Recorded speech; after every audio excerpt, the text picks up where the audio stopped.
हरे कृष्णा। मेरा नाम है डॉक्टर प्रतीक चौहान और मैं आज बात करूँगा यहाँ पर एक पेशेंट की जिसको बहुत सारी समस्याएं थी और हाँ, उनको झाइयाँ भी थी। लड़की है 19 साल की, बहुत ज़्यादा उसकी उम्र नहीं है और चेहरे पर झाइयाँ थी, पीरियड्स में समस्या थी, पीरियड्स ब्लैक आते थे, लिकोरिया की समस्या थी, ब्रेस्ट में हैवीनेस था, पेन था। तो चलिए मैं आपको अपने सिस्टम के ऊपर ले चलता हूँ। मैंने यहाँ पर सारे सिम्टम्स पहले ही फीड कर दिए हैं ताकि मुझे ढूंढने ना पड़े और आप लोगों का समय ज़्यादा वेस्ट ना हो और वीडियो छोटे से छोटे बने। तो ये हमारा सिस्टम है जहाँ पे हम रिप्रायोरिटाइज करते हैं पेशेंट के सिम्टम्स को। यहाँ पर हम कोई भी सिम्टम ढूंढते हैं, हमें मिल जाता है, वो चाहे कितना भी अनोखा सिम्टम हो। यहाँ पर A to Z सिम्टम दिए हुए हैं आपका, जैसे माइंड का, चक्कर का, हेड का, आइज़ का, विज़न का, ईयर्स का, हियरिंग का, नोज़ का, आपका स्किन का, कफ। ओके, तो यहाँ पर पेशेंट को समस्याएं थी, वो मैं बता देता हूँ आपको। जब मेरे पास में आई तो बहुत सारी समस्याएं को लेके मेरे पास में आई। हम नीचे से स्टार्ट करते हैं। Female genital organ sex tumour इन ओवरीज, यानी कि इनको ओवरीज में ट्यूमर था। तो हमने ये सिम्टम यहाँ पे अपने फिल्टर के अंदर लगा दिया है। टोटल इसमें 32 मेडिसिन है, क्योंकि ये पुराना सॉफ्टवेयर है मेरे पास में। मैंने पहले पुराना ही यूज़ किया था।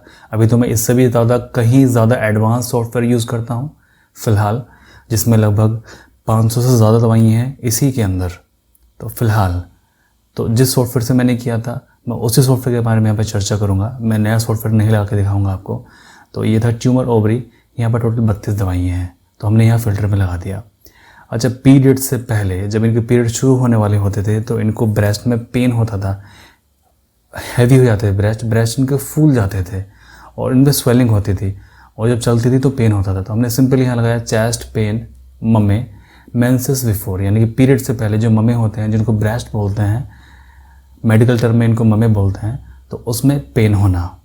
सेकंड सिम्टम हमने ये लगाया। ठीक है, अगला सिम्टम था इनका, जो इनको पीरियड्स जो होते थे उनको होते थे मेंसेस क्लोटेड डार्क क्लोट्स, मतलब इनको टुकड़े आते थे और डार्क काले रंग के क्लोट्स आते थे। तो ये हमने सिम्टम लगाया यहाँ पर। पीरियड्स भी जो है इनको ब्लैक होते थे। लिकोरिया यानी कि वाइट डिस्चार्ज इनको येलो होता था, थिक होता था। हम पूछते हैं कि आपको थिक होता है कि थिन होता है। अगर किसी को लिकोरिया है तो हम पूछते हैं कि कैसा है, वो थिक है कि थिन है, वाइट है कि येलो है कि पिंक है कि ग्रीनिश है, क्योंकि सभी का अलग अलग टाइप का अगर डिस्चार्ज है तो सभी को अलग अलग कॉज है। येलो है तो अलग कॉज है, क्रीम है तो अलग कॉज है, थिक है तो अलग अलग कॉज है, स्टिकी है तो अलग कॉज है। ठीक है, और बिल्कुल दही के जैसा है तो उसका अलग कॉज है, दूध के जैसा है तो अलग कॉज है, पानी के जैसा है तो अलग कॉज है। कारण सभी का अलग अलग है। कॉज मतलब कारण सभी का अलग अलग है। इसी तरह से मेडिसिन सबकी अलग अलग है।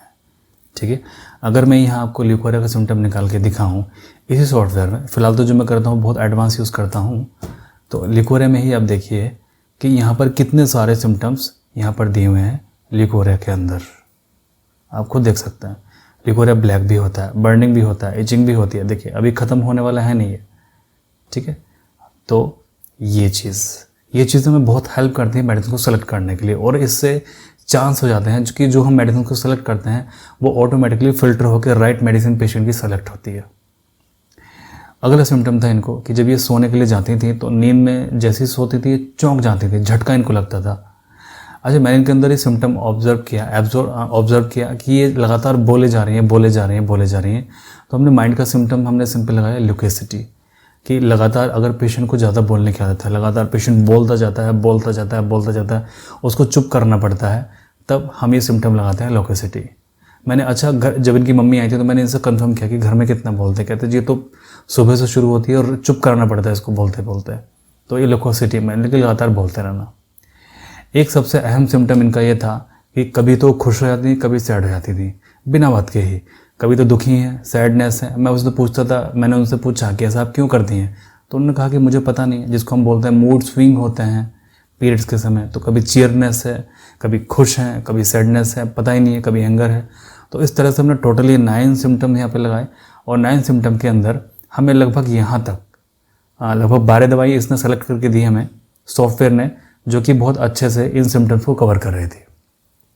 ठीक है, अब इन 12 दवाई में से अब ये हमारा काम है कि हमने कौन सी दवाई को सेलेक्ट करके इनको देना है।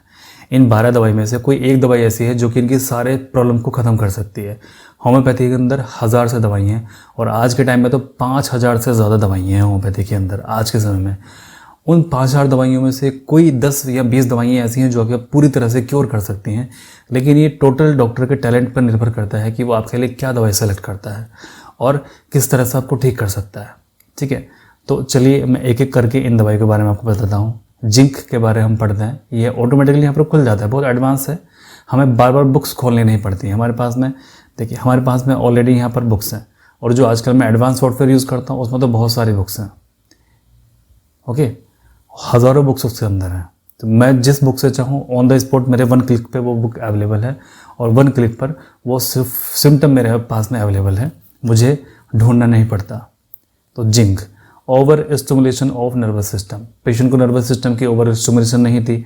हालांकि सॉफ्टवेयर ने नंबर 1 मेडिसिन दिखाई है कि नंबर 1 मेडिसिन ये है, अगर हम ये देंगे तो पेशेंट ठीक हो जाएगा, लेकिन बात वही है, नकल के लिए अकल चाहिए। अब जिंक अगर हम दे देंगे तो पेशेंट ठीक नहीं होगा, क्योंकि इसका मेन थीम है कि over stimulation of the nervous system, but patient को यहाँ पे नर्वस सिस्टम की ओवर स्टिमुलेशन नहीं थी। ओवर स्टिमुलेशन होता तो पेशेंट रेस्टलेस भी होता, परंतु यहाँ पे पेशेंट लोकेशियस है। हमारे दिमाग के अंदर बोलने का जो एरिया है उसको हम कहते हैं ब्रोकास एरिया। दिमाग के अंदर एक एरिया होता है ब्रोकास एरिया, जिससे हम बोलते हैं। यदि पेशेंट के अंदर वो बड़ा एरिया होता है तो पेशेंट लगातार बोलता जाता है। तो नर्वस सिस्टम की ओवर स्टिमुलेशन की वजह से पेशेंट नहीं लोकेसिटी था, बोलता नहीं था, अदर बाकी वो था आपका ब्रोकास एरिया की वजह से। कल के एरिया कार्ब को हम देख लेते हैं। हार्ड वर्किंग, ओवर वर्किंग, ये पेशेंट के अंदर बिल्कुल नहीं था, पेशेंट बिल्कुल लेजी किस्म का था। लेकेसिस में हम देख लेते हैं। वैसे लेकेसिस एनिमल थीम है, बट पेशेंट के अंदर एनिमल थीम बिल्कुल भी नहीं थी, तो हम ये मेडिसिन को छोड़ देते हैं एनिमल थीम। लाइकोपोडियम, अक्सर ये मर्दों की मेडिसिन होती है जिनको सेक्सुअल वीकनेस होती है, सेल्फ कॉन्फिडेंस लेवल जिनका वीक होता है, तो ये उन लोगों के लिए होती है। मैं जल्दी वीडियो बनाऊंगा इसके ऊपर, मेल की जो सेक्सुअल वीकनेस होती है उनके ऊपर वीडियो बनाऊंगा। अच्छा, लेकेसिस में एक चीज़ बहुत महत्वपूर्ण होती है, आप लेडीज़ मेरी वीडियोस ज़्यादा देखती हैं, तो इसमें क्या होता है, लोकेसिटी, यानी कि फीमेल की बक तब छूटती है, कहना चाहिए कि वो तब ज़्यादा बोलती है if sexual desire is suppressed. मान लीजिए पेशेंट की जो फीमेल है, अगर उसकी सेक्सुअल डिज़ायर दब गई है, यानी कि सेक्स करने की बहुत ज़्यादा इच्छा हो रही है, वो चाहे मेल हो चाहे फीमेल हो, बट वो नहीं मिल पाया है, जिसकी वजह से उसकी लोकेसिटी बढ़ जाती है, बेचैनी बढ़ जाती है, जेलसी बढ़ जाती है। तो सिंपल चीज़ आपने देखा होगा कि सेक्सुअल इंटरकोर्स करने के बाद में, क्वेश्चन करने के बाद में, रिलेशनशिप बनाने के बाद में यदि आपका अच्छे से ऑर्गेज्म हुआ है तब आपको बहुत शांति मिल जाती है। परंतु यदि पेशेंट को ऑर्गेज्म नहीं हुआ है, हस्बैंड उसका सेटिस्फाई नहीं कर पाता है, फीमेल हाइपर सेक्सुअल है, तो इस वजह से उसकी लोकेसिटी बढ़ जाती है, उसके सारे के सारे सिम्टम्स बढ़ जाते हैं, वो ज़्यादा बीमार पड़ जाती है। तो ये चीज़ भी होना बहुत ज़रूरी है, क्योंकि ये बेसिक ह्यूमन की नीड है और ये कोई गलत नहीं है। ओके, बेसिक ह्यूमन की नीड है, बेसिक बायोलॉजी है, इसमें कोई भी गलत नहीं है और ये होना चाहिए। बेलाडोना नहीं है, ये बहुत एक्यूट रेमेडी है। नेट्रीम्यूर पेशेंट नहीं है, शक्ल तो ही दिख जाता है पेशेंट नेट्रीम्यूर है कि नहीं है। सीकेल कोर वो नहीं है, सीकेल कोर के हमसे एक बार अगर मैं यहाँ पर रेमेडी खोलूँ तो सर्कुलेशन, बट सर्कुलेशन पे उसका कोई इतना इफेक्ट नहीं है, कोई उसको नीले पीले निशान बॉडी पर नहीं पड़ता है। नक्सोमिका वो नहीं है, चाइना वो नहीं है, फॉस्फोरस वो नहीं है, इग्निशिया वो नहीं है। काली म्यूर, जो मेडिसिन मैंने उसको प्रेस्क्राइब किया था वो किया था काली म्यूर, और काली म्यूर देने के बाद में लगभग पेशेंट को 7 महीने से लेकर 13 महीने लगे, क्योंकि 7 महीने तक पेशेंट ने दवाई लगातार खाई और 7 महीने से 13-14 महीने तक उसने दवाई रोक रोक के बीच बीच में रोक रोक के खाई। 7 से लेकर 13 महीने तक उसकी सभी रिपोर्ट्स नॉर्मल आ गई, पीरियड्स उसके नॉर्मल हो गए, ब्रेस्ट में हैवीनेस उसके नॉर्मल हो गया, लिकोरिया की समस्या उसको बिल्कुल नहीं रही, चौंकने की समस्या उसको नहीं रही, अब वो साउंड स्लिप्स होती है, और घर वाले कहते हैं कि लोकेसिटी जो ज़्यादा बोलती थी अब वो कम उसका हो गया है। मतलब कि लगभग सभी की सभी समस्याएं काली म्यूर ने उसकी सॉल्व करती हैं। एक बार हम काली म्यूर यदि हम पढ़ते हैं तो हम पढ़ते हैं यहाँ दूसरी बुक से, क्योंकि ये जो बुक यहाँ पर दिखा रहा है पुरानी बुक है, थोड़ा एडवांस बुक। ये जो पाठक है ना, ये एक MBBS डॉक्टर है और इन्होंने बुक लिखी है होम्योपैथी की, क्योंकि होम्योपैथी से इतना प्रभावित ये हुए कि इन्होंने पूरी की पूरी बुक ही लिख दी। देखिए इसमें पहले लिखा हुआ है इट कॉज कैटार कंडीशन, यानी कि ये कैटार कंडीशन शरीर के अंदर पैदा करता है, डिस्चार्ज कंडीशन पैदा करता है, milky white sticky thick discharge होता है, वाइट डिस्चार्ज होता है, लंपी डिस्चार्ज होता है। ओके, तो ये मेडिसिन हमने उनको दिया और बहुत अच्छा इस मेडिसिन ने चमत्कार किया। तो ये सॉफ्टवेयर केवल हमारी मदद करता है मेडिसिन को सेलेक्ट करने के लिए, बस दिमाग हमें अपना चलाना पड़ता है कि हमें कौन सी मेडिसिन को सिलेक्ट करना पड़ता है, और ये टोटल डिपेंड करता है आपके डॉक्टर की इंटेलिजेंसी पे। ओके, तो अभी आपने देख लिया कि पेशेंट किस तरह से ठीक हुआ है, फ़ोटोज़ आपके सामने हैं। कुछ लोग बोलते हैं कि फ़ोटो एडिट किए हुए हैं। अरे मेरे भाई, अगर ये फ़ोटो एडिट किए हुए होते तो ये जो पिंपल्स के निशान है ना, ये भी चले जाते पेशेंट के। ये जो ब्लैक हेड है ना, ये भी चले जाते हैं। क्योंकि एक दो लोगों ने मेरे से ये पूछा था कि सर, हमसे लोग कहते हैं कि आपने फ़िल्टर को यूज़ किया है, पहले तो आपने दिखाया झाइयों वाला, उसके बाद में आपने फ़िल्टर लगाया और आपने दूर कर दिया। चलिए मान लेते हैं कि अगर हम फ़िल्टर का यूज़ भी करते हैं तो ये जो छोटे छोटे बारीक निशान आपको दिख रहे हैं, ये जो ओपन पोर्स आपको दिख रहे हैं, या फिर यहाँ पर जो आपको पिंपल्स के निशान आपको दिखाई दे रहे हैं, ये भी गायब हो जाते हैं। परंतु ये हैं, और पेशेंट इन्हीं चीज़ के लिए मेरे पास में आया था, देखना डॉक्टर साहब ये मेरे को ओपन पोर्स हो रहे हैं और ये वाइट हेड्स हो रहे हैं, क्योंकि वो चेहरे पे फ़िलहाल कुछ लगा रही है इसकी वजह से। तो मैंने उनको कहा कि चेहरे पे कुछ मत लगाइए, आपका एक या 2 महीने के अंदर वो ठीक हो जाएगा। तो इसलिए इस तरह के मेरे पास में बहुत पेशेंट्स हैं। देखिए, और आप लोग कहते हैं कि मैं यूट्यूब पर किसी का भी रिप्लाई नहीं करता हूँ। कुछ लोग कमेंट करते हैं कि डॉक्टर साहब आप क्या ट्रीटमेंट करेंगे, जब आप किसी पेशेंट का रिप्लाई ही नहीं करते हैं, आप एक भी पेशेंट का यूट्यूब पर रिप्लाई नहीं करते हैं। मेरे भाई, मैं ट्रीटमेंट करता हूँ, इसलिए तो मैं रिप्लाई नहीं कर पाता हूँ।